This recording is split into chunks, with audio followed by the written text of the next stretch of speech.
말씀 함께 보고 오늘은 말씀 붙잡고 합심해서 함께 기도하는 시간을 갖도록 하겠습니다.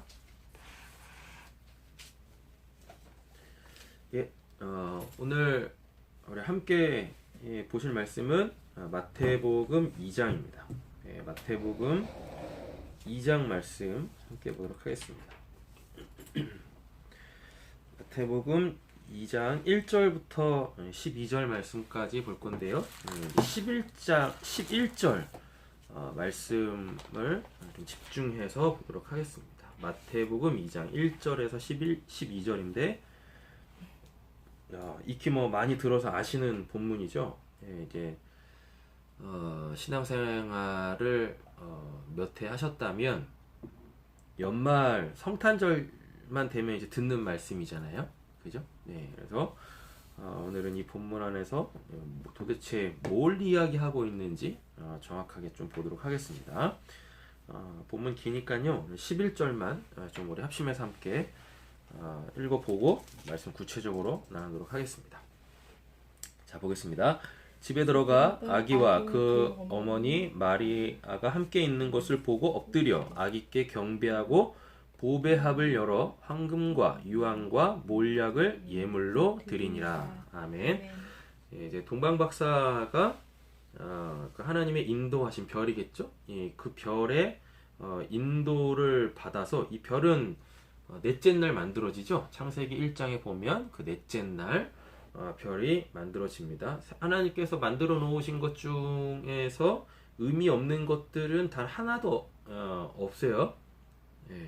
하나님이 만드신 것들은 다 의미가 있어요. 또 하나님의 사역을 위하여서 다 쓰임 받는 도구들이죠. 거기에서 이제 넷째 날 창조되었던 그 별이 이 동방에 있는 박사들을 인도해서 그 초림하신 예수님 앞으로 이끌고 가는 모습을 볼 수가 있습니다. 예수를 만났습니다. 아기 예수를 만났는데 그 아기 예수에게 뭘 하고 있어요? 보배합을 열어서 황금, 유향, 몰약을 예물로 드리고 있는 모습을 볼 수가 있죠. 오늘은 황금과 유향과 몰약이 무엇인지 자세하게 살펴보도록 하겠습니다. 근데 이걸 지금 누구한테 드렸어요? 예수한테 드렸죠? 네. 아기 예수, 아기 예수든 소년 예수든 성인 예수든 상관없어요. 예수한테 드렸습니다. 그러면 이 황금과 유황과 몰약은 당연히 예수와 관계되어져 있는 거예요. 그리고 신약의 스탠스는 항상 구약을 근거로 하고 있어요. 그래서 오늘 이 본문도 구약 어딘가에 있습니다. 그래서 이 본문에서 이야기하는 것을 정확하게 알려면 이거 이제 구약에 어디에 있는지를 찾으셔야 돼요. 구약은 예언이죠. 네. 무슨 예언이죠? 예수가 올 거다. 예수가 메시아로 이 땅에 와서 하나님의 구원을 이룰 것이다라는 예언이죠. 맞죠? 네. 그러면 오늘 이 본문은 그 예언의 성취라는 거예요. 예언의 성취. 그냥 동방 박사들이 와가지고 황금, 유황, 몰약 그냥 이렇게 드리는 거 아니에요. 예언의 성취로 오늘 이 사건이 일어나고 있다란 말이죠. 알죠? 자, 그럼 이 말씀은 어디에서 예언되어져 있는 말씀이냐면 이사야 60장입니다. 우리 이사야 60장 프린트물 있으니까 바로 그냥 프린트물 보도록 하겠습니다. 이사야 60장 1절에서 9절 말씀 한번 읽어보시면 일어나라 빛을 발하라 이는 내 빛이 이르렀고 여호와의 영광이 내 위에 임하였음이니라. 보라 어둠이 땅을 덮을 것이며 캄캄함이 만민을 가리려니와 오직 여호와께서 내 위에 임하실 것이며 그의 영광이 내 위에 나타나리니 나라들은 내 빛으로 왕들은 비치는 내 광명으로 나오리라. 이거 다 예수에 대한 예언입니다. 내 눈을 들어 사방을 보라 우리가 다 모여 내게로 오느니라. 내 아들들은 먼 곳에서 오겠고 내 딸들은 안기어 올 것이라. 그때 내가 보고 기쁜 빛을 내며 내 마음이 놀라고 또 화창하리니 이는 바다의 부가 내게로 돌아오며 이방 나라들의 재물이 내게로 옴이라. 허다한 낙타 미디안과 에바의 어린 낙타가 내 가운데 가득할 것이며 스바 사람들은 다 나오죠. 이제부터 네. 그죠? 금과 유향을 가지고 와서 여호와의 찬송을 전파할 것이며 게달의 양무리는 다 내게로 모일 것이요 느바요의 수양은 내게 공급되고 내 제단에 올라 기꺼이 받음이 되리니 내 영광의 집을 영화롭게 하리라. 저 구름같이 비둘기들이 그 보금자리로 날아가는 것 같이 날아오는 자들이 누구냐? 곧 섬들이 나를 앙망하고 다시스의 배들이 먼저 이르되 먼 곳에서 내 자손과 그들의 은금을 아울러 싣고 와서 내 하나님 여호와의 이름에 드리려 하며 이스라엘의 거룩한 이에게 드리려 하는 자들이라. 여기서 이스라엘의 거룩한 이가 바로 예수예요. 네. 예, 이는 내가 너를 영화롭게 하였음이니라 라고 이야기하고 있습니다. 요한복음 17장 보면 예수님께서 이제 대제사장적 설교를 하세요. 예, 그때 아버지께서 나를 영화롭게 하시면 감사하나이다 라고 이야기를 하고 있어요. 이사야 60장은 예수에 대한 예언의 메시지예요. 이 말씀의 성취로서 오늘 동방 박사들이 이방을 상징하는 동방 박사들이 뭐 하고 있는 거예요? 황금과 유향과 몰약을 가지고 와서 예수께 경배를 한 거예요. 예언의 성취입니다. 네네. 그리고 황금과 유향과 몰약은요. 결국은 뭘 뜻하는 거냐면 예수가 이 땅에서 행하신 그 어떠한 그 일들을 하나하나 의미로 담고 있는 것들인 거예요. 굉장히 중요합니다. 황금, 유향, 몰약 드렸다라는 것. 네. 예수가 이 땅에서 하나님의 구원을 이루시기 위한 그 어떠한 사역들, 그 사역들을 내포하고 있는 게 황금과 유향과 몰약이에요. 근데 예수님께서 이 땅에 오셔서 하신 일은 딱 한 가지밖에 없어요. 뭐죠? 그걸 에베소서에서 사도 바울이 뭐라고 이야기하냐면 하나님과 분리되어져 있던 우리들을 연합시켰다라 그래요. 하나 되게 했다라 그래요. 네. 예. 근데 하나님과 우리와 연합할 수 없는 근본적 이유가 뭐냐면 그 죄 때문이죠. 네. 그래서 예수가 십자가에서 그 죄값을 대신해서 치른 거예요. 그러니까 하나님과의 우리와의 관계에 이제 막힌담이 없죠. 그 죄라는 게 없기 때문에 이제 하나님과 우리가 연합이 되어지죠.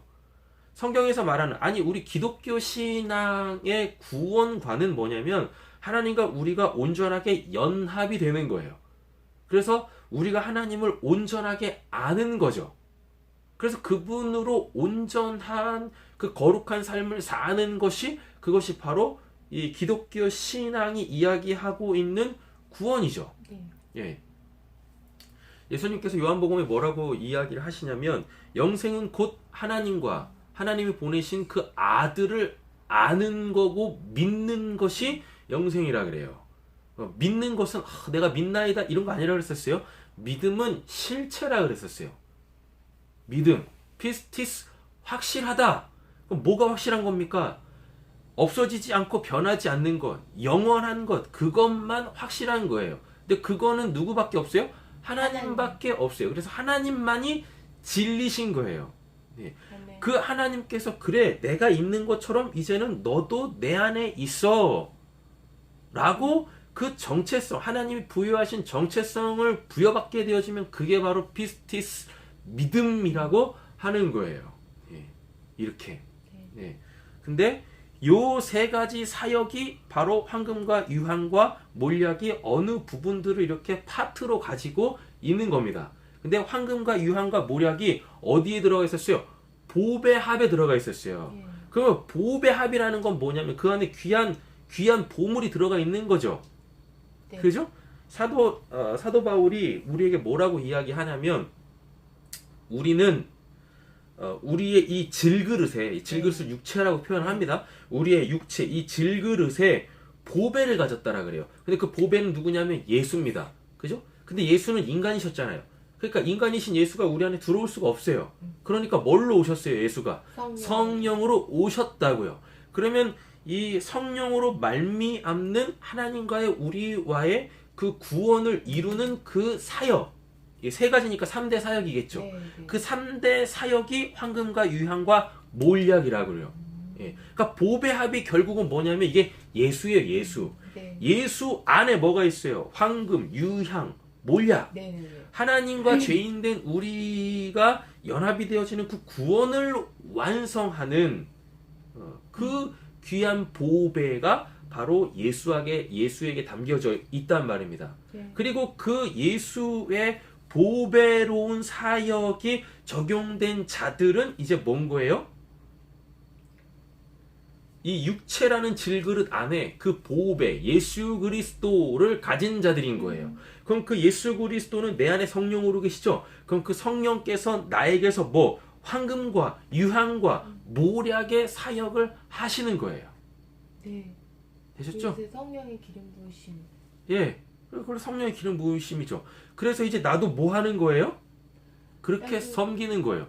누군가에게 뭐가 돼서 동방의 박사가 돼가지고, 네. 그죠? 그 예수가 필요한 자에게 보배합을 열어서 그 보배합 안에 들어가 있는 황금과 유향과 모략, 그 구원의 3대 사역을 전해주는 거예요. 네. 예. 오늘 본문이 그걸 이야기합니다. 자, 그럼 이제부터 자세하게 살펴보도록 하겠습니다. 황금부터 보시죠.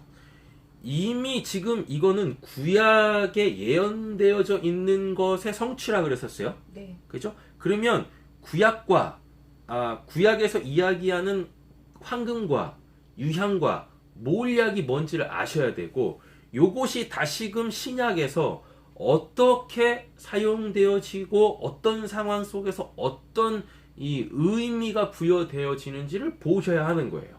네. 예, 그래야 황금과 유향과 모략에 대한 정확한 의미를 알게 되어지시고, 그래야 이제 다음 연도부터는 다른 본문으로 성탄 예배 때 이 말씀을 들으실 수가 있는 거예요.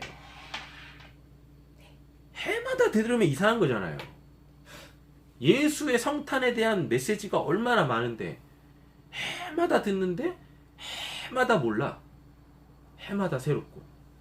그죠? 아니 뭐 그렇잖아요. 해마다 늘 네. 하던 거를 음. 다시 반복하면서 조금 더 세밀하게 다루겠지만 그 자체가 그냥 이번에 세밀하게 다루고 다음 연도에는 이제 돌아오는 새해 연말에는 새로운 말씀, 성탄에 대한 새로운 말씀을 들어야죠. 그렇지 않겠습니까? 네. 예.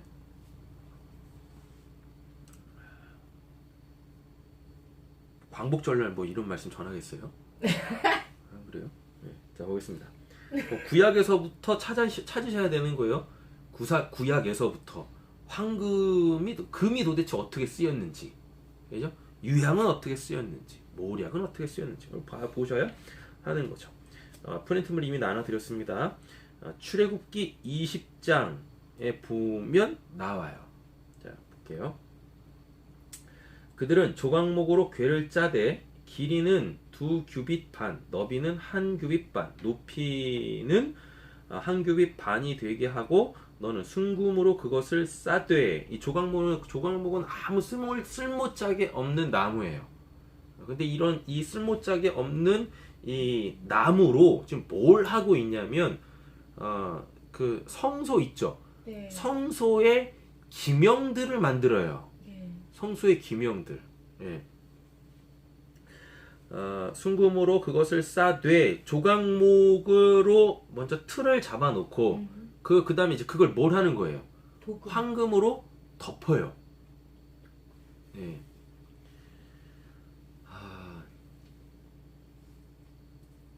그죠?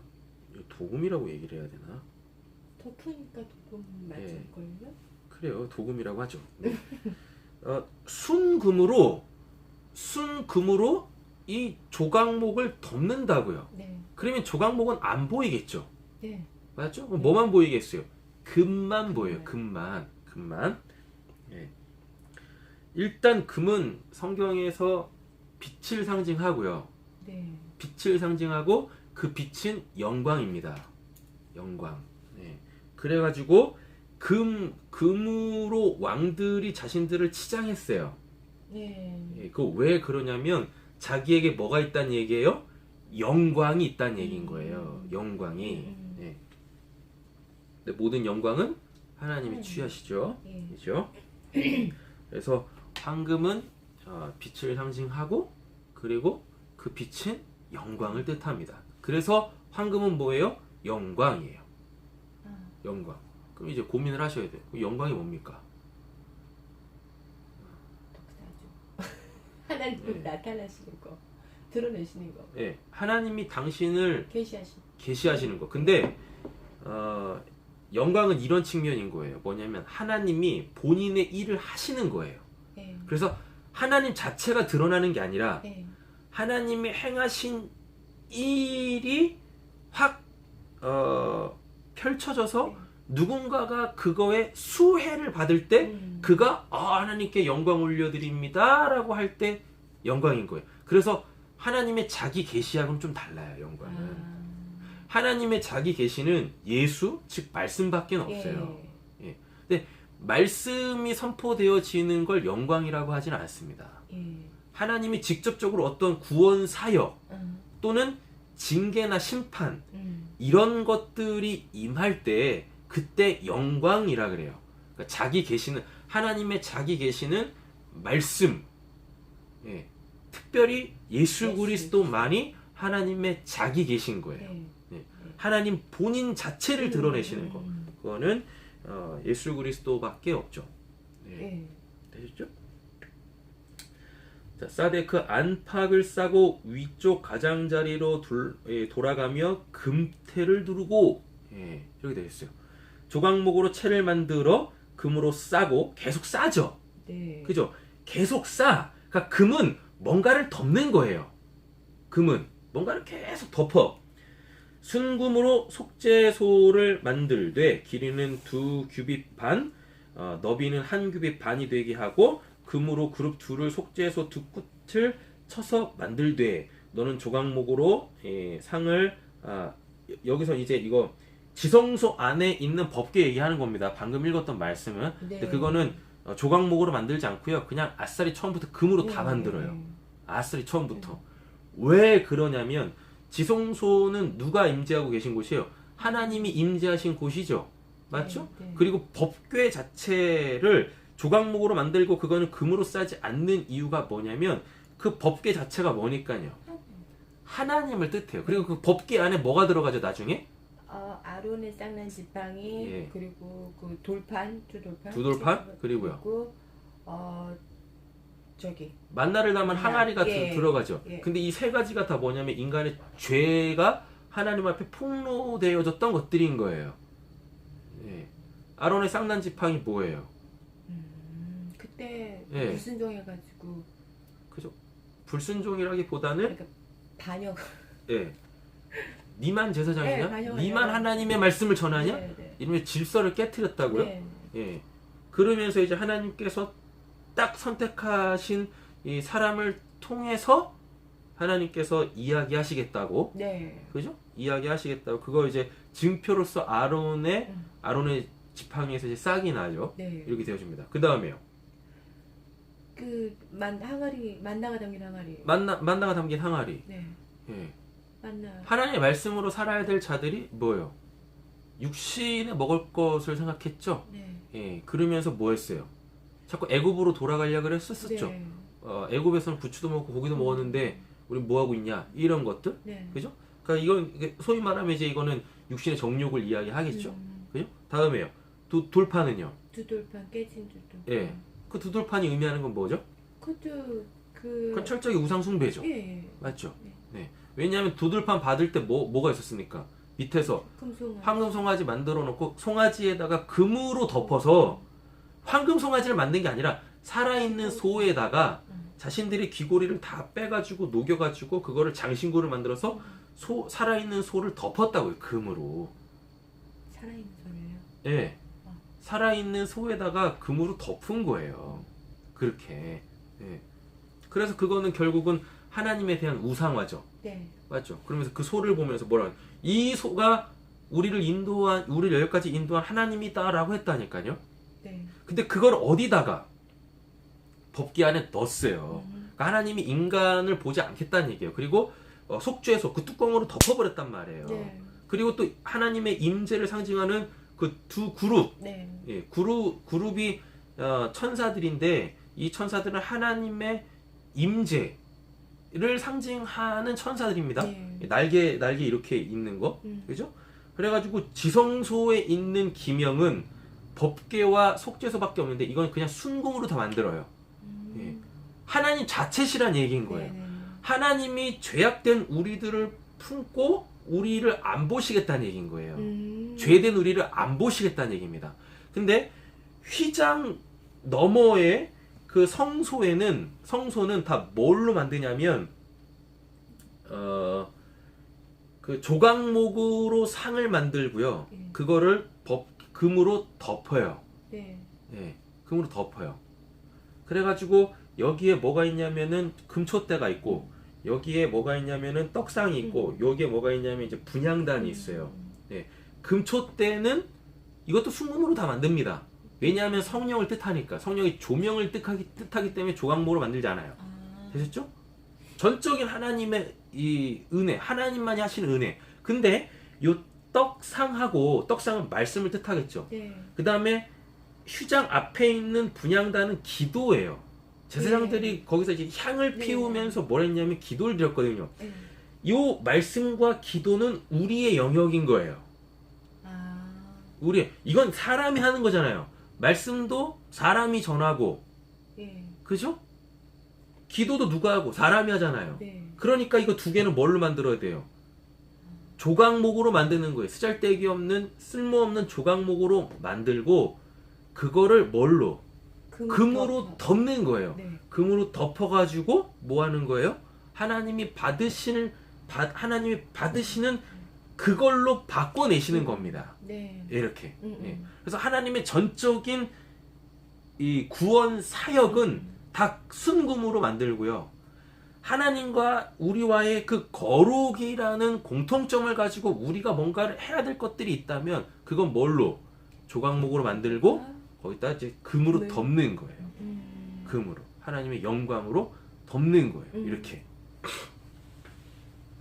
자, 보겠습니다.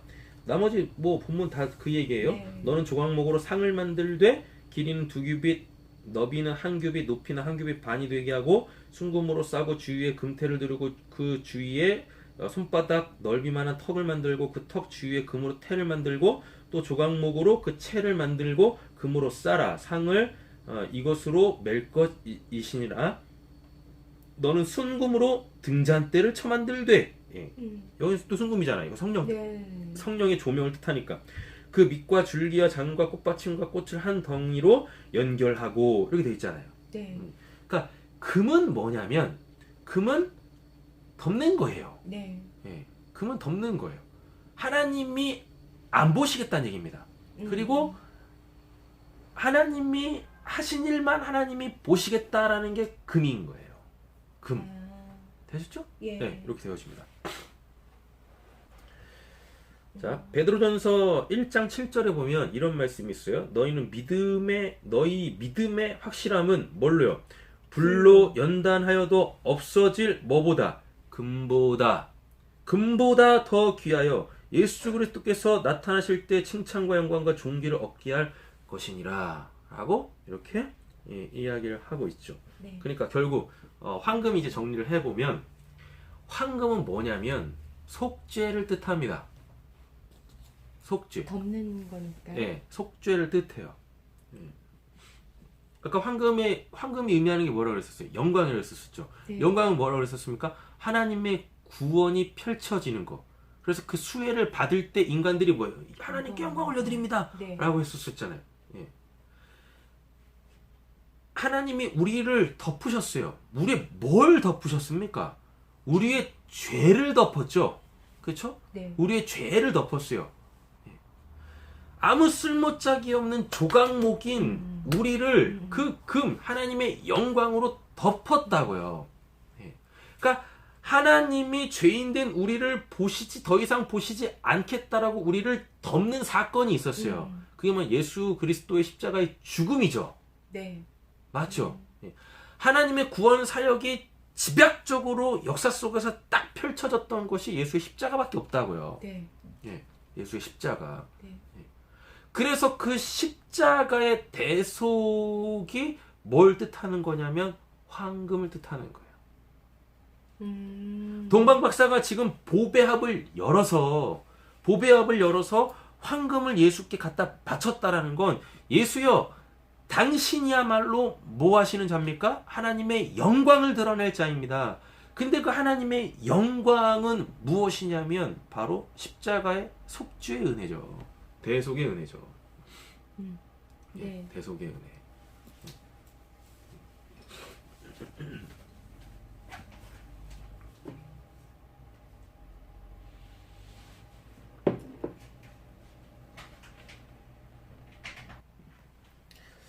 예, 말씀 계속 보겠습니다. 그래서 이제 황금을 정리해 보면 다시 한번 차근차근 말씀드릴게요. 황금은 영광을 뜻해요. 네. 영광은 뭐냐면 하나님의 구원 사역이 펼쳐졌을 때 그거에 수혜를 받게 되어지면 그들이 고백하는 게 하나님께 영광입니다 라고 그랬었어요. 네. 되셨죠? 근데 그 하나님이 어떤 분이세요? 빛이시죠? 네. 영광이 가장 잘 드러나려면 어둠 가운데서 일하는 거예요. 그래서 예수님께서 십자가에 죽으실 때 해가 빛을 잇는 겁니다. 그래서 어둠이 확 깔리는 거예요. 근데 그 가운데에서 하나님의 구원을 본 사람이 있었었죠. 그 백부장. 네, 백부장. 그리고 한편 강도. 예. 네. 그들에게 그 순간 주어진 게 있어요. 뭐냐면 믿음이죠. 예수가 누군지 알아먹은 거죠. 그들에게 빛이 비친 거예요. 자연 현상 가운데서는 캄캄한 어둠인데 그들에게 빛이 비쳤어요. 영광이 비쳤다. 예. 그래서 영광이라는 단어를 한자에서 찾아보면은요, 영롱한 빛이에요. 예, 영롱한 찬란한 빛, 이 영광이에요. 예. 몰랐어요. 그럼 그 영광이 드러나려면, 확실하게 그 영광이 드러나려면 뭐가 깔려야 됩니까? 어둠이 어둠이. 깔려야 되는 거죠. 예. 그 빛이 확 비치면서 어둠 가운데 있었던 내가 빛으로 나아가는 거예요.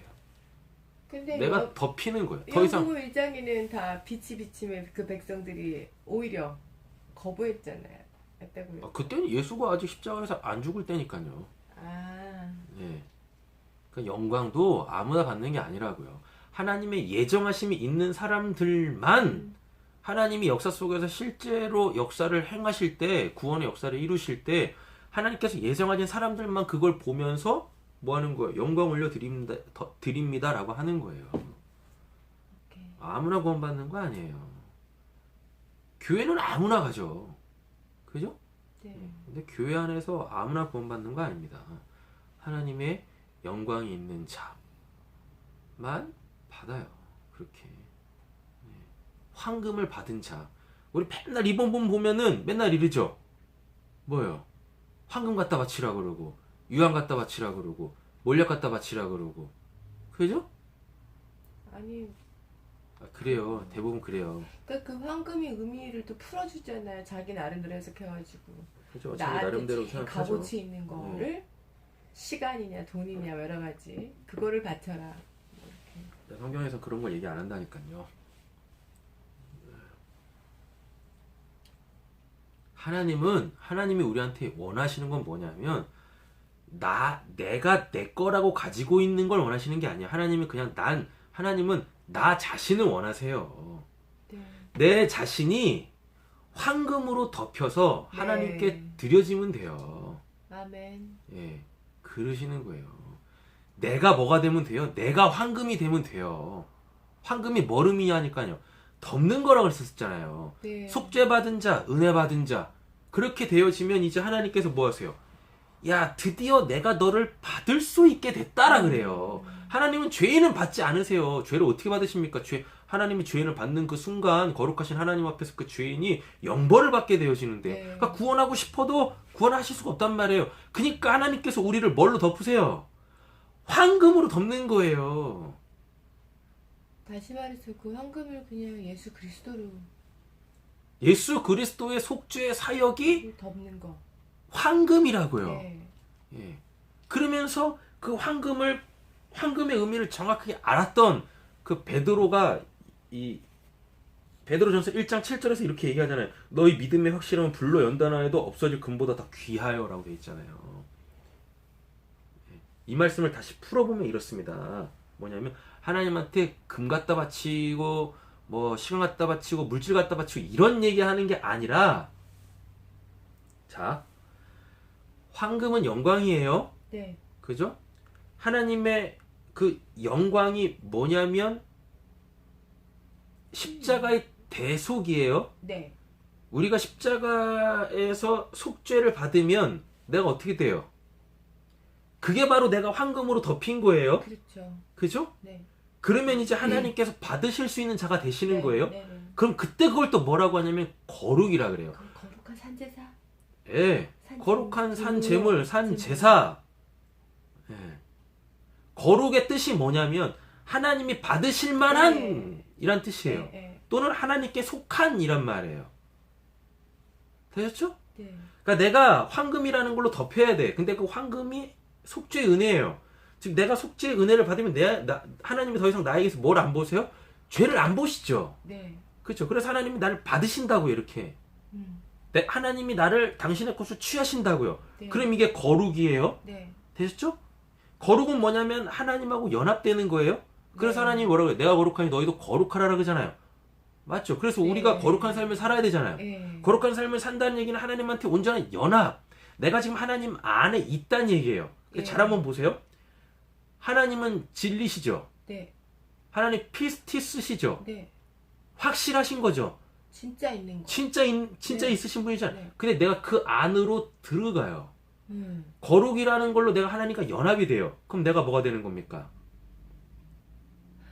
내가 피스티스가 되는 거죠. 내가 그 실체가 되는 내가 그 거죠? 실체가 되는 거죠. 네. 그죠? 내가 영원의 존재가 되는 거죠. 네. 그럼 그때 그걸 뭐라 그래요? 그걸 한국말로 바꾸면 믿음이라 그래요. 아. 믿음, 피스티스, 확실하다, 확실하게 있다. 그래서 예수님께서 그 말씀 드린 겁니다. 동방 박사가 황금을 예수님한테 드렸잖아요. 예. 그럼 그 말은 결국 뭐냐면 예수가 황금의 사역을 한다는 얘기예요. 황금을 가지고 그 황금에 맞는 사역을 한다는 얘기예요. 덮는다는 얘기인 거예요. 예. 주광목들을 덮는다. 예. 죄를 예. 덮는다라는 얘기거든요. 예. 그럼 그들이 다 뭐가 돼요? 금덩어리 되는 거잖아요. 네. 맞죠? 그럼 하나님은 그 금덩어리만 받는다고요. 오케이. 왜? 금이 뭐니까? 하나님의 영광이니까. 그쵸. 하나님은 하나님께서 행하신 일이 있는 자들만 구원하세요.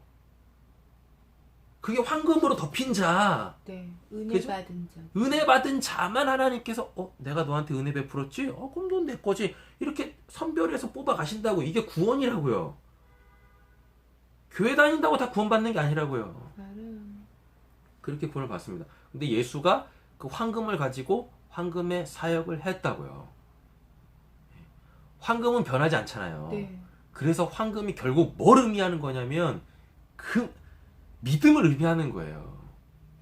믿음. 네. 그러니까 이렇게 갑니다. 황금은 뭐예요?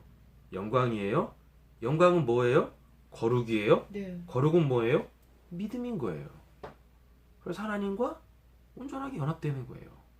이게 예수 그리스도의 황금의 사역이에요. 속죄의 사역이에요. 하나님의 은혜의 사역인 거예요. 네. 그래서 그거 드린 거예요. 예. 제발 덮어달라고. 그 황금으로 죄인된 우리들 좀 덮어달라고. 저 지금 처음 들었거든요. 이렇게 저기 하시는 거는. 네. 그럼 그 여태까지 다른 목사님들은 구약하고 연결을 안 했다는 얘기예요. 연결을 하긴 해요. 본문을 끌고 오는데 네. 분명히 끌고 와요. 그래도 신앙을 했기 때문에 끌고 오겠죠. 근데 문제는 끌고 오면 뭐합니까? 그 다음에 연결을 그렇게 안 시키는데? 그건 못 받아서 그래요. 성령이 없어서 그렇습니다. 지금 듣다 보니까 굉장히 네. 화가 치밀어 오르는데. 뭐 화를 치고 말씀 들었으면 기쁘시고 감사하시고 이제 이 말씀을 전할 생각을 하셔야죠. 화가 나시면 안 되죠. 그죠? 네. 그렇잖아요. 네. 예수한테 황금을 드렸다라는 건 황금의 그 사역을 하세요. 네. 황금의 아멘. 그 사역을 하십시오. 네. 그죠? 그럼 내가 뭐가 되면 되는 거예요? 내가 황금 되면 되는 거예요. 네. 내가 황금 되면 되는 겁니다. 그리고 그 황금이 필요한 사람한테 뭐 하면 돼요? 예수가 나에게 황금의 사역을 했던 것처럼 나도 똑같이 그 황금의 사역을 하면 되는 거예요. 네. 하나님의 복음을 전하고 거룩이 뭔지를 전하고 영광이 뭔지를 전하고. 아멘. 되셨죠? 네. 예. 그래서 베드로가 이렇게 얘기하는 거예요. 너희 믿음의 확신은 불로 연단하여도 없어질 금보다 더 귀하여. 금들이란 얘기 아닙니다. 불 연단하도 없어질? 불로 연단하여도 네. 없어질 금보다 더 귀하여. 불 받으면 다 없어져요. 믿음은 안 없어진다고요. 네. 최후의 심판이 이제 뭘로 임해요? 불로 임하죠. 예. 베드로가 이것도 얘기했잖아요. 예. 예. 더 이상 물로 심판하지 아니하시고 불로 심판하신다 네. 그랬어요. 그래서 예수님도 이 세상에 뭐하러 오셨어요? 불로로 오셨다라 그래요. 오셨다. 불로로 왔어요. 그래서 불이 딱 붙어서 태워버려서 남는 게 아무것도 음. 없다? 그럼 그 사람한테 땡. 뭐가 없는 거예요? 믿음이 없는 믿음이 없는 구원 거예요. 안 받. 네. 뭐만 남으면 돼요? 믿음만 남으면 됩니다. 오케이. 네. 믿음만. 그럼 사람은요? 가장 중요한 건 사랑이라고 하셨잖아요. 믿음, 소망, 상징에. 일단 믿어야 뭘 사랑이 되든가 말든가 하죠. 내가 아직 뭐가 안 되는데 확실한 존재가 되지도 않았는데 예. 하나님이 진짜 너가 있다라니까 라고도 안 돼 있는데 무슨 사랑을 해요? 오케이. 예. 사랑은 차후의 문제예요. 네. 일단 믿음부터 갖고 네. 구원을 받아야죠. 구원을 받아야 그때부터 사랑을 하든 말든 할 거 아닙니까? 네. 맞잖아요? 믿음도 없는 사람들한테 사랑 타령하면서 사랑하세요. 하나님이 사랑이십니다. 사랑하세요. 일단 구원부터 받으라고요. 구원부터. 예. 자, 되셨어요? 예. 구약만 봐도 금이 하는 역할은 뭐예요? 아래의 것을 위의 것을 덮는다. 위의 것으로 덮는 게 금이란 말이에요. 네. 결국 거룩하게 만드는 거. 음. 거룩하게 만드는 거. 예. 되셨죠? 네. 자, 유향 보도록 하겠습니다. 유향은요, 결론부터 내리고 갈게요. 유향은 기도를 뜻해요. 그러니까. 기도입니다. 그 기도. 분양된. 아니, 네. 예. 그, 기도. 우리가 기도 왜 하죠?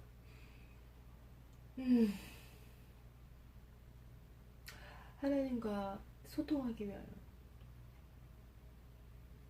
그분이 나에게 말씀하시는 거 듣고 싶으니까. 오늘도 그 이제 음성을. 오늘도 우리 그 교회에서 이러면 안 되는데 예배 같지도 않은 예배를 드리면서 그 되도 않는 목사가 이제 그런 얘기 했잖아요. 기도를 왜 하냐고. 하나님한테 허락받기 위해 한다고. 미친놈이지. 무슨 기도를 하나님한테 허락받기 위해 합니까? 아, 그 두 번째 설명할 때 그 네. 유황에 대해서 예. 그 왕한테 허락. 네. 예. 무슨 기도를 하나님한테 허락을 받아요. 기도는 그런 거 아니에요. 기도는 하나님이 하시는 말씀을 듣고 예, 제가 그렇게 하겠습니다. 가 기도지. 내가 원하는 게 있어가지고 내가 하고 싶은 게 있어가지고 하나님 저 이거 하고 싶은데요. 허락해 주세요. 이런 게 기도가 아니라고요. 맞아. 아까 그런 의미로 얘기했었나? 그랬었어요. 허락받기 위해서. 원래 뭐 집중을 안 하니까 그런 설교를. 근데 그러지 마세요. 아니 듣긴 들어요. 듣긴 듣는데 예수님 기도만 딱 봐도 되잖아. 예수님 기도가 뭐였었어요? 내 뜻대로 마시고 아버지의 뜻대로 되기를 네. 원합니다. 네? 주기도문만 봐도 기도는 하나님한테 뭔가를 허락받는 게 아니다라는 걸 뻔히 아는데 아까 그 문맥 속에서 뭔가 자기가 생각한 그거를 이제 얘기하려고 하다 보니까 글을 끌고 가더라고요. 제 기억으로. 별로 관심 없고요. 기도는 하나님의 뜻대로 사는 삶 자체가 기도예요. 기도를 왜 하냐면 하나님의 뜻대로 살기 위해서 하는 거예요. 하나님의 음성 듣고 싶었어요. 아버지의 뜻이 어디 있는지, 뭐 나를 향한 뜻이. 그러니까요. 내가 원하는 거 내 뜻을 하나님한테 관철시키기 위해서 하는 게 기도가 아니라고요. 프로슈콘마이라는 이 그 단어, 그 하나님의 그 원함이라는 걸 내 원함으로 갖는 것. 네. 예. 네. 예배가 뭐죠? 예배? 예배를 뭐라 그러죠? 프로슈네? 아니에요. 프로스큐네온가? 예, 프로슈네 비슷했어요. 프로슈네인가 그래요. 예. 예배가 뭐냐면 손에 입 맞추답니다. 네. 예. 더 정확하게 따지면 발에 입 맞추는 예. 거예요. 그 발에 입 맞추는 게 예배인 거예요. 하나님의 발에 입 맞추는 게 예배라고요. 그러니까 하나님의 발이 의미하는 건 뭐냐면 발등상? 예.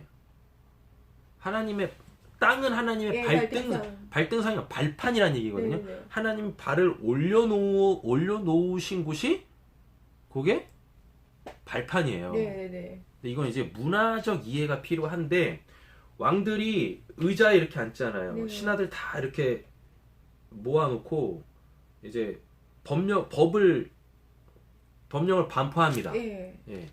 법령을 딱 의자에 앉아서 법령을 반포하고 되셨죠? 예. 이제 그 법이 이제 시작이 돼야 돼. 네. 그러면 발등상 위에 딱 쓰는 거예요. 음. 그럼 그때부터 법이 효력이 생기는 거예요.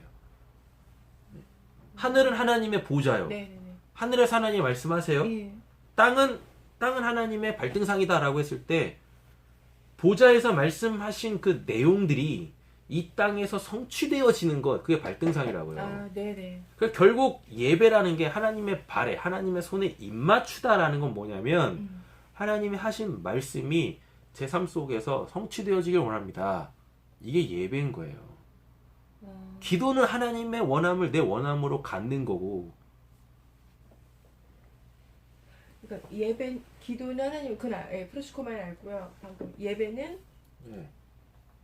뭐라고 하셨죠? 예배는 하나님의 그 원함이 내 삶에서 성취되는 거. 하나님의 말씀이, 하나님의 법이 내 삶 속에서 성취되어지는 것. 효력을 갖게 되어지는 하나님의 법이 나에게 효력을 갖게 되어지는 것. 그게 예배예요. 효력. 그래서 예배의 핵심은 어디에 있냐면 말씀에 있는 거예요. 아, 그래서 그 그러네요. 말씀이 선포돼야 무슨 뭐 손에 입을 맞추든 발에 입을 맞추든 할 거 아닙니까? 아니면 부복을 하든 뭘 할 거 아닙니까? 예. 그죠? 예. 되는 거예요. 자, 유향은 기도예요. 기도. 유향은 기도입니다. 예. 기도는 하나님의 원함을 나의 원함으로 갖는 것. 다시 말해서 하나님의 뜻대로 사는 삶이 바로 유향이죠. 자, 보겠습니다. 유향은요, 좋은 냄새를 내기 위해서 태우는 소위 말하는 이제 방향제는 아니고 방향성 물질이에요. 뭐 보편적으로 송진이었다고 합니다. 네, 이렇게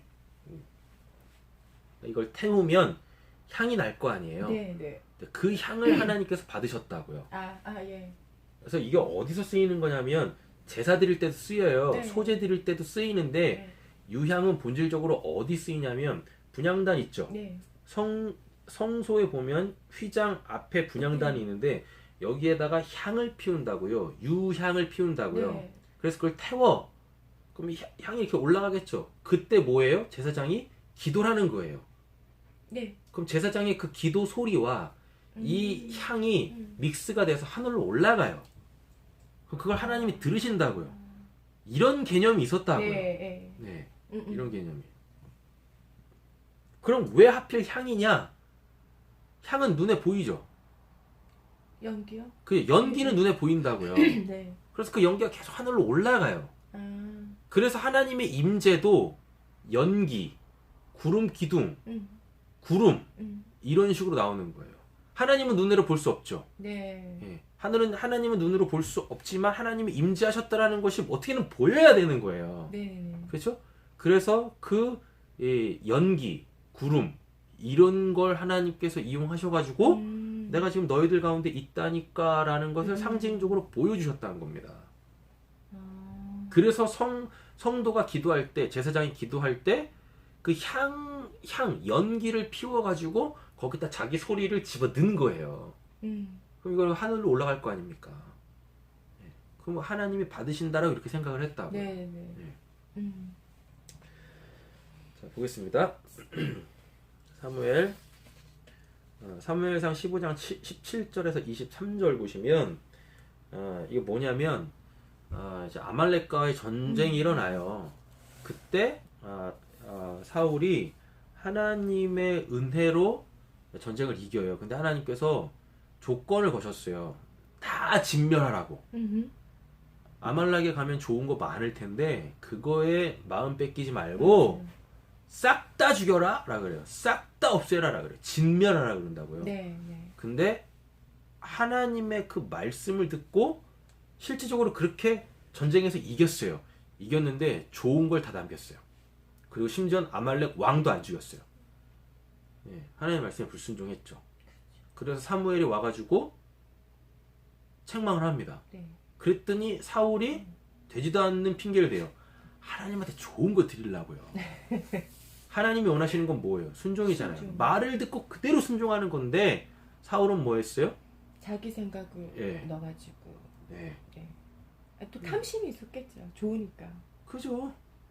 예.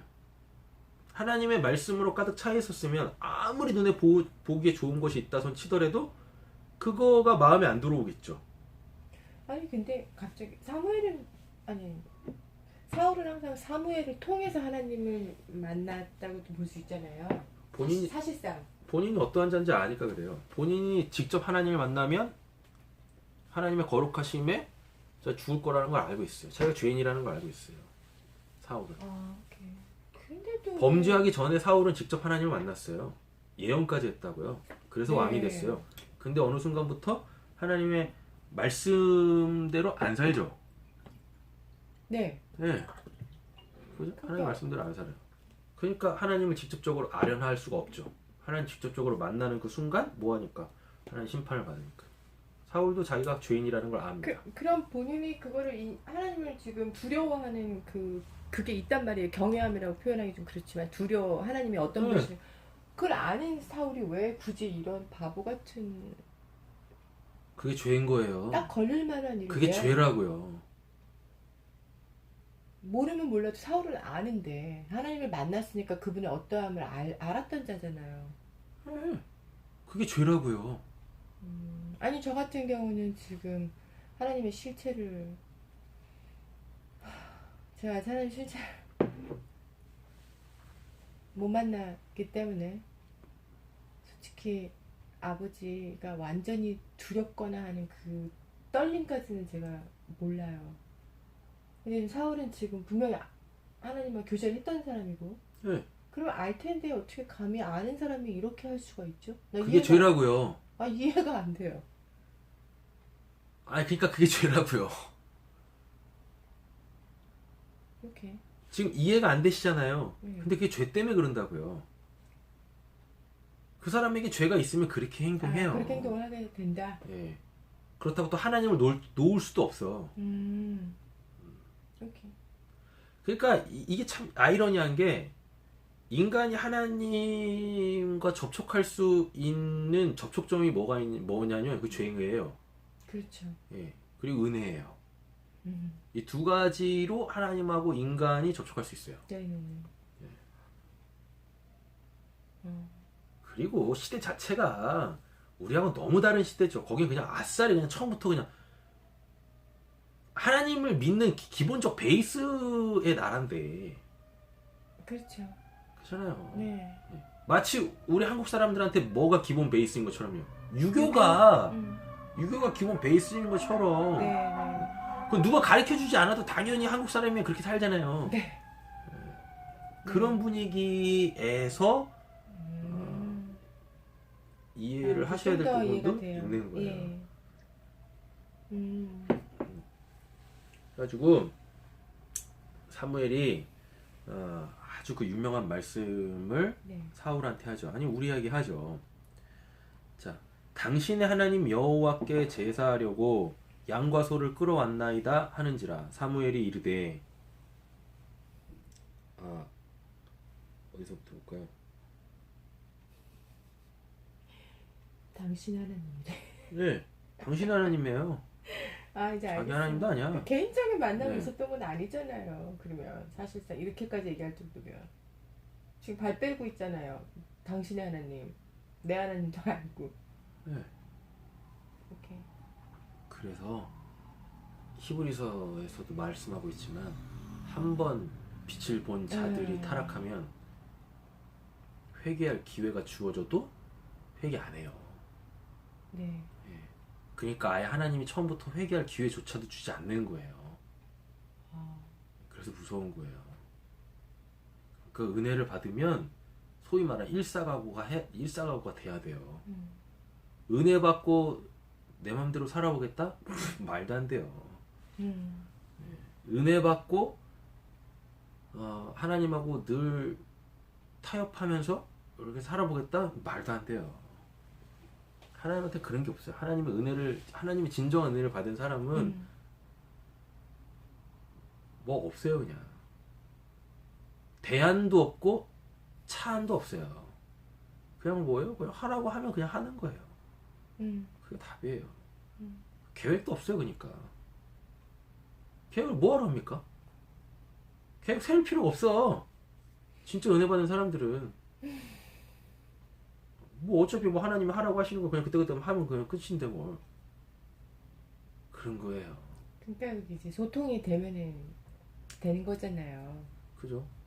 소통이 돼야 되는 거죠. 좀 격리로 많이 갔는데, 자 보겠습니다. 그 유명한 말씀 나와요. 여호와께서 번제와 다른 제사를 그의 목소리를 청종하는 것을 좋아하심 같이 좋아하시겠나이까? 순종이 제사보다 낫고 듣는 것이 순양의 기름보다 나으니 이는 거역하는 것은 점치는 죄와 같고 완고한 것은 사신 우상이 절하는 죄와 같음이라. 왕이 여호와의 말씀을 버렸으므로 여호와께서 왕을 버려 왕이 되지 못하게 하셨나이다 하니 라고 되어 있죠. 네. 그러니까 유황은 레위기나 출애굽기나 레위기를 보면 제사 제도에서 꼭 필요한 거예요. 네네. 그러면서 기도할 때 꼭 필요한 거예요. 네. 그래서 지금 사무엘이 이렇게 얘기하는 겁니다. 번제와 다른 제사를 그의 목소리를 청종하는 것과 같이 좋아하시겠나이까? 예. 다 필요 없다고요. 그러니까 유양이 이야기하는 건 뭐예요? 기도라고요, 기도. 유양이 의미하는 기도예요, 기도. 하나님의 뜻대로 사는 삶. 하나님의 말씀 듣고 그렇죠. 하나님이 원하시는 게 그거면 내가 당연히 그렇게 살아내야죠. 왜요? 황금으로 뭐 했네? 덮임 받았는데. 맞잖아요. 대속의 은혜를 받았는데 어떻게 내 거라고 하는 게 있겠습니까?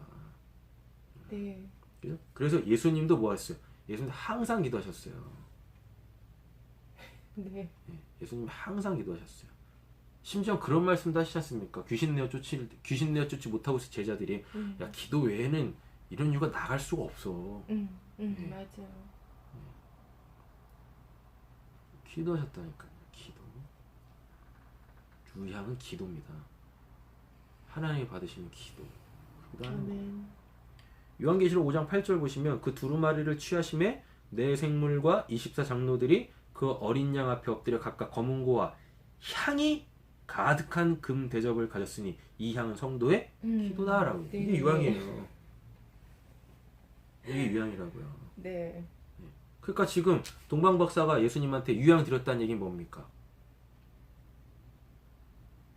이제 좀 기도로 좀 하나님하고 소통 좀 시켜주세요.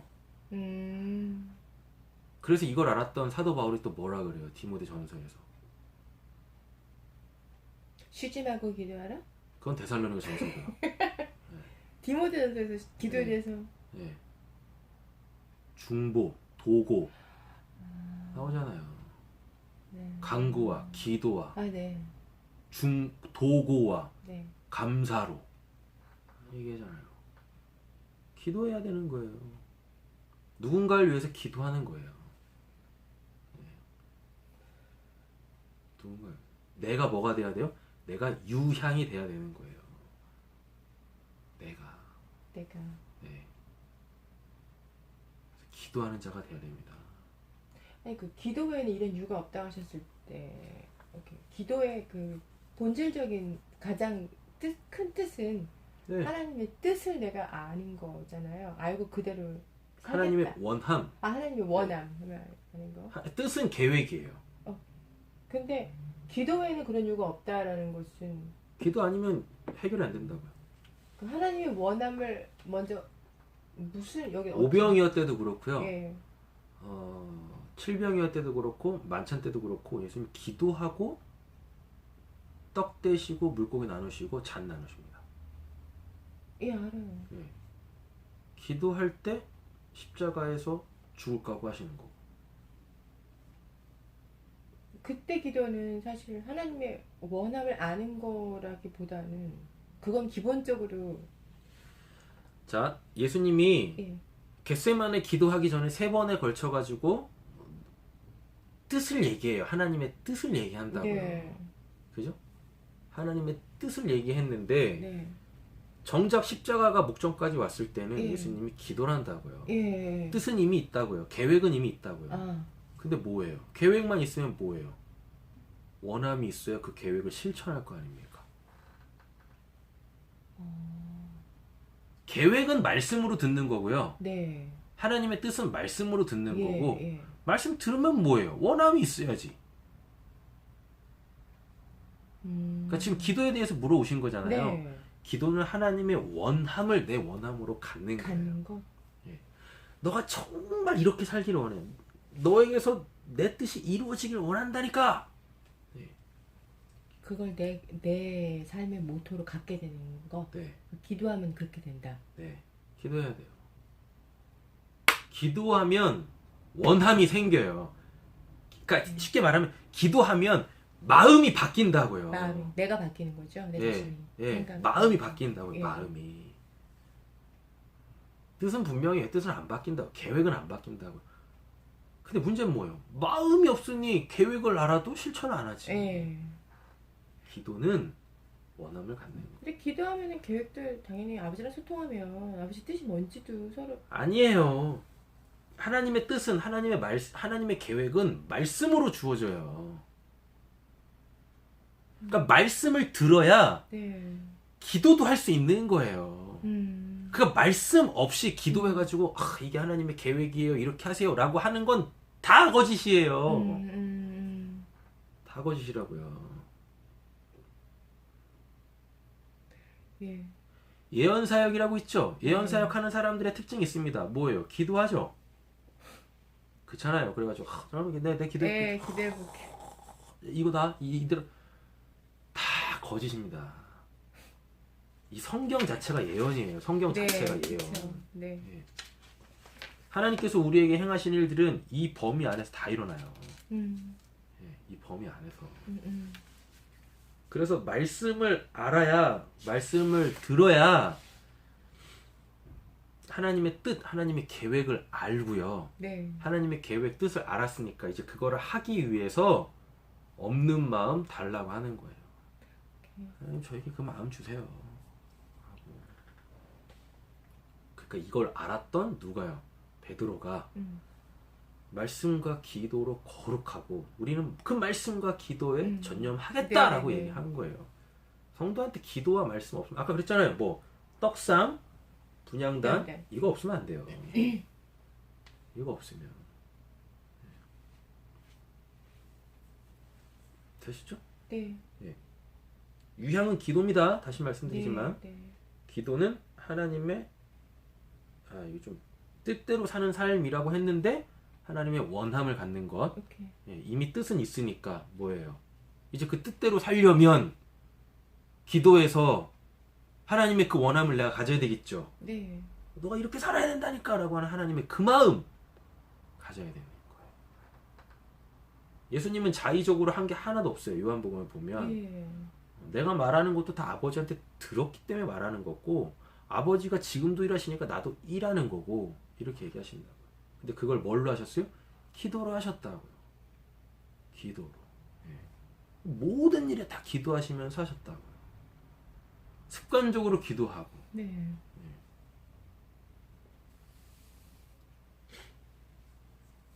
되셨죠? 네. 자, 이제 몰약으로 가겠습니다. 몰약. 몰약은 말씀입니다. 몰약은 말씀이에요. 즉 복음의 삶이죠. 복음의 삶. 네. 말씀은 보여야 돼요. 또 이러시면 말씀 보이는데요? 아니 그건 아니고 이런 게 아닌 거예요. 지금 그 얘기 아니세요? 듣는 데서 그쳐지지 않고 내 앞에 펼쳐져야 된다고요? 말씀이 내 그건 앞에 일차적인 실체화가 거고요. 돼야 된다, 내 삶에. 1차적인 거고요. 예. 여기서 몰약이 의미하는 건 말씀인데 이건 뭐냐면 그냥 내가 말씀이어야 돼요. 예수가 뭐였어요? 예수가 말씀이셨죠. 되셨죠. 말씀이 육신이 됐죠. 네. 맞죠? 그래서 예수가 태어나자마자 몰약을 줬어요. 네. 그리고 예수 십자가에서 죽은 시체에다가 예. 몰약 발랐다고요. 예. 네. 그거는 그때 장례 문화도 그런 거 아니었어요? 그 시체 냄새 나고 여러 가지. 부패 방지하려고. 아니 그러니까 1차적으로 그 의미가 있지만 네. 단순히 그런 그 장례 문화에만 쓰이는 게 아니라 전도사님도 향수 뿌리시잖아요. 예. 몰약 그거예요. 향수예요. 쉽게 말하면. 쉽게 말하면 향수예요. 예. 음. 자꾸 유향을 향수로 생각하는 사람들이 많아요. 아니 저는 몰약은 마치 그 예. 부패를 방지하는 뭐 그런 아니에요. 거 당했어요. 아 무슨 부패를 방지해요. 지연시키는. 천만에요. 아. 부패 방지하고 전혀 상관없어요. 몰약 부패를 향수. 방지했으면 소금을 넣었지. 아 그렇죠. 사회에서 가장 값진 소금이 나는데 소금을 넣었죠.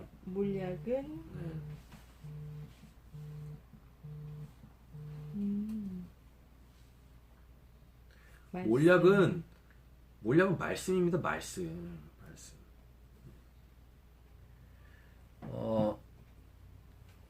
자, 다시 말씀드릴게요.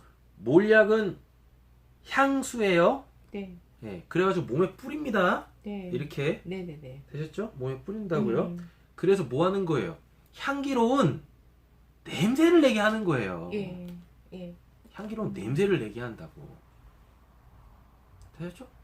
예. 이제 말씀 보시면 이해가 네, 확실히 빨라지실 네. 거예요.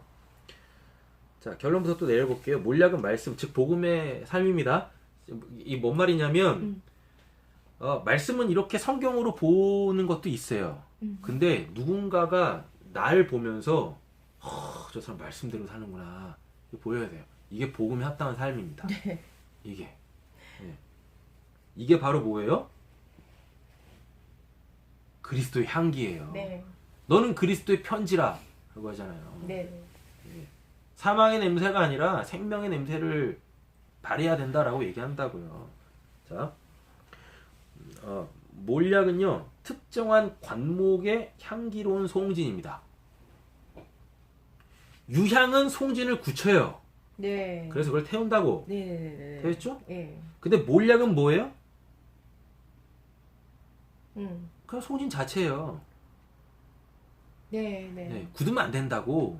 음. 굳으면 뭐가 돼요? 유향이 되는 향을 거예요. 피우고 예. 이것은 향수처럼 예. 이렇게. 우리가 그런 여기도 향수가 그런 오일로 된 향수 많거든요. 네, 네, 네. 몸에다 이렇게 살짝 찍어 네. 버리면 오래 네. 가요. 그래요. 뿌리는 것보다. 예. 이 송진은 몸에 바르는 향수를 만들기 위해서 기름에 첨가하는 거죠. 네. 이렇게 되어 있습니다. 네. 자, 요한복음 1장 14절 보시면 말씀이 육신이 되어 우리 가운데 거하시며 우리가 그의 영광을 보니 아버지의 독생자의 영광 은혜 진리가 충만하다라 되어 있어요. 예수 자체가 원래 뭐니까요? 말씀이셨어요.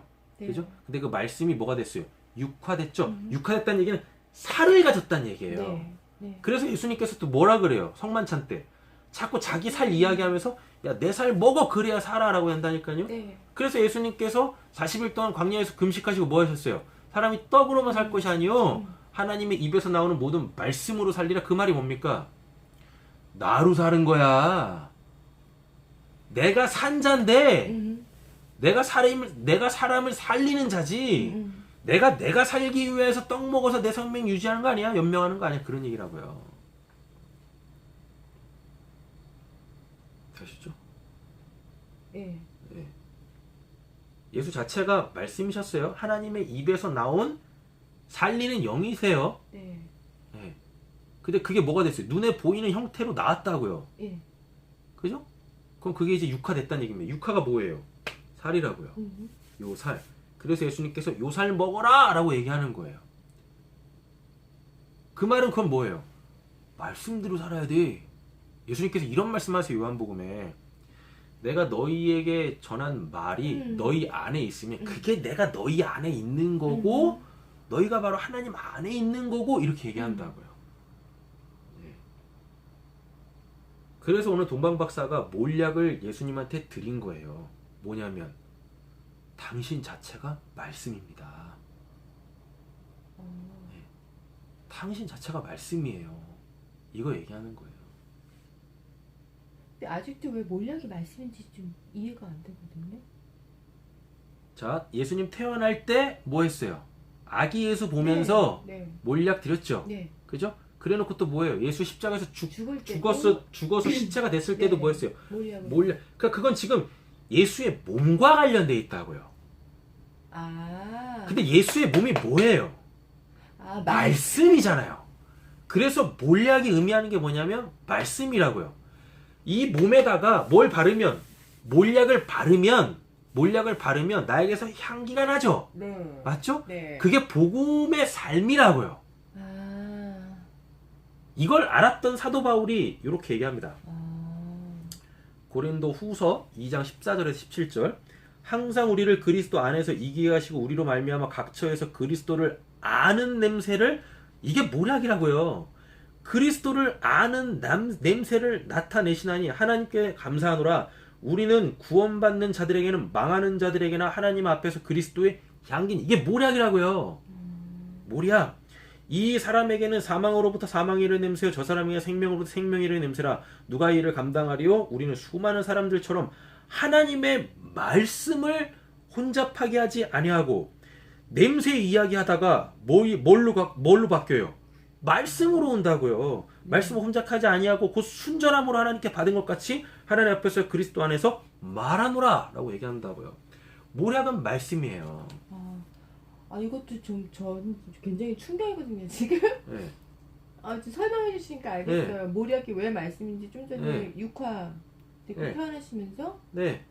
죽으신 그 몸과 관련, 예수님 몸과 관련된 거. 네. 근데 예수가 누구냐? 바로 말씀이 육신이 되신 분이다. 네. 근데 어떻게 여기까지 이렇게 몰약의 말씀을 연결을 한다라는 게 좀, 이게 지금 이 고린도 후서의 본문을 갖고 오시니까 더 이제 네. 연결이. 요한복음 1장 14절 읽었어요. 네. 요한복음 19장 38절에 39절. 아르마데 사람 요셉은 예수의 제자이나 유대인이 두려워 그것을 숨기더니 이 일 후에 빌라도에 예수의 시체를 가져다. 이거 몸이거든요. 네. 구함에 빌라도가 허락하는지라 이에 가서 예수의 시체를 가져가니라. 일찍이 예수께 밤에 찾아왔던 니고데모도 나오죠. 네. 그죠? 니고데모도 몰약과 침향 섞은 것을 100리트라쯤 가지고 온지라. 발랐다고요. 예수 몸에다가 발랐다고요. 그 니고데모도 알고 하는 행동이에요, 지금? 알고 하는 거죠. 이게 장례 문화도 있어요. 네네네. 장례 문화도 있는데 왜 이런 장례 문화가 생겼는지를 생각을 해야 되는 거죠. 이 살에다가 몰약을 발랐다고요. 향기 내기 위하여. 죽은 게 아니라고요. 이스라엘 사람들한테 육신적 죽음은 죽는 게 아니에요. 예. 하나님께로 돌아가는 거예요. 조상에게로 돌아가는 거예요. 새로운 삶의 시작이 유대인들에게는 죽음이었다고요. 그렇죠. 그러니까 뭐 해야 돼요? 이 사람은 이제 죽었으니까 더 이상 뭘 못 풍겨요. 산자의 냄새를 못 풍기죠. 네. 그러니까 뭐 해야 되는 거예요? 몰약 발라가지고 그 향기를 내야 되는 거예요. 예. 썩은 거 부패시키고 그런 게 아니라고요. 생각 한번 해보십시오. 죽은 시체에다가 몰약 바른다고 이게 부패가 안 되겠어요? 부패는 어디서부터 시작되는데? 속에서부터 시작돼요. 그렇죠. 네, 속에서부터. 아니, 이 몰약에 대해서 사실 이렇게 깊게 제가 이렇게 설명하는 걸 들은 적이 없어요. 네. 어떤 분한테도. 네. 그냥 그러려니 했죠, 동방박사.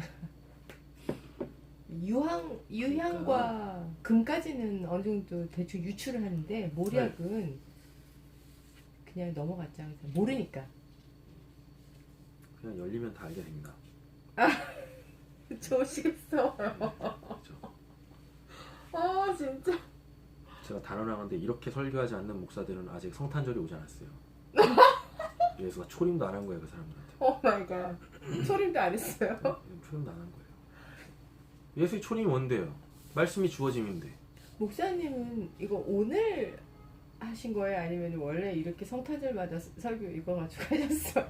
그냥 궁금했어. 저도 오늘 열렸습니다. 성탄절이 내일이기 때문에. 진짜요? 네. 아, 필요할 때 그냥 다 알아서 주세요. 너무 부럽네요. 필요할 때. 필요하면 그냥 올라가서 끝내갖고 오면 돼요. 네. 그럼 됩니다. 신앙생활 어렵지 않아요. 필요할 때마다 그냥 끝냈으면 돼요. 진짜. 되셨죠? 네. 그래서 동방박사가 황금과 유황과 모략을 드렸다라는 건 예수님의 3대 사역을 얘기하는 거예요. 예수님의 3대 사역이 그거는, 뭐니까요? 네. 속죄, 그죠? 대속의 은혜, 예. 은혜, 거룩이죠. 믿음이죠. 기도, 그죠? 하나님 원함을 갖는 거죠. 말씀, 모략, 말씀이죠. 복음에 합당한 삶이죠. 하나님의 계획하신 대로 살아가는 거죠. 보통은 예수님의 3대 사역하면 우리 그래요. 가르치시고 전파하시고 고치시고. 제사장적 사역, 왕 네. 있잖아요. 그거 세 가지. 네. 선지자. 네. 그거랑은 지금 말씀하신 거하고 다르죠? 이걸 하는 사람을 왕, 제사장, 선지자 이렇게 하는 오케이. 거예요. 제사장 뭐 했어요? 속죄 사역이잖아요. 네. 선지자 뭐 했어요? 말씀 전하잖아요. 말씀 전하고. 그잖아요. 예. 왕 뭐예요? 지 원하는 대로 하잖아요. 네. 가르치시고 전파하시고 고치시고 고치셔야죠. 뭐 황금이네. 고치셔야죠. 금은 속죄라면서요. 덮었잖아요. 네. 거룩이잖아요. 병든 자 고치잖아요. 제사장. 오케이. 그죠? 예. 그 다음에 가르치셔야 되죠. 네. 그럼 뭐예요? 알겠어요. 말씀이겠네요. 네. 예. 그죠? 선지자. 전파하셔야 되죠. 네. 그죠? 기도겠네요. 네. 네. 가르치는 거하고 전파하고는 다르잖아요. 그렇죠. 예. 예. 그죠? 이렇게 드린 거예요, 이게. 이음인 거예요. 황금 드렸다. 유양 드렸다. 몰약 드렸다. 속죄. 기도. 말씀. 결국 믿음으로 거룩하게 되어지는 거예요.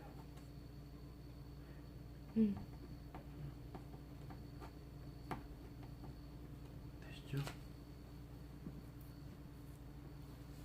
내일이 성탄절인데 황금 받으시고.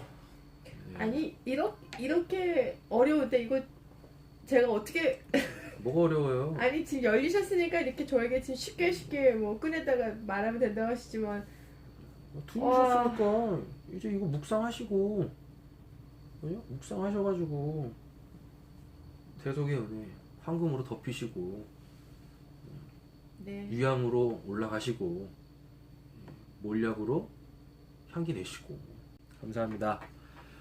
오늘 이렇게 성탄 2부에 성탄 메시지를 함께 나눌 수 있도록 은혜 허락하여 주시니 감사합니다. 동방박사가 예수님에게 드린 황금과 유향과 모략, 그게 다 보배합에 있었는데 하나님 이제 우리가 보배합 되게 하여 주시옵소서. 네.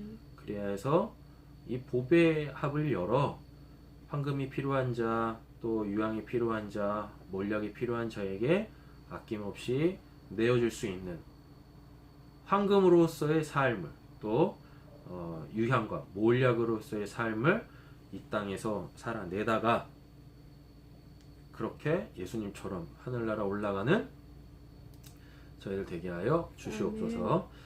이제는 우리 구주 예수 그리스도의 은혜와 하나님 아버지의 사랑과 성령이 내주하시고 교통하시고 충만케 하시는 역사가 예수 만나서 그 예수로 통하여서 이 구원받기를 원하고 구원받은 차에 그 구원에 합당한 삶을 살기로 결단하시는 우리 세인트 처치와 그리고 한국에 있는 새삼교회 가운데 지금으로부터 영원토록 함께 있을지어다. 아멘. 아멘.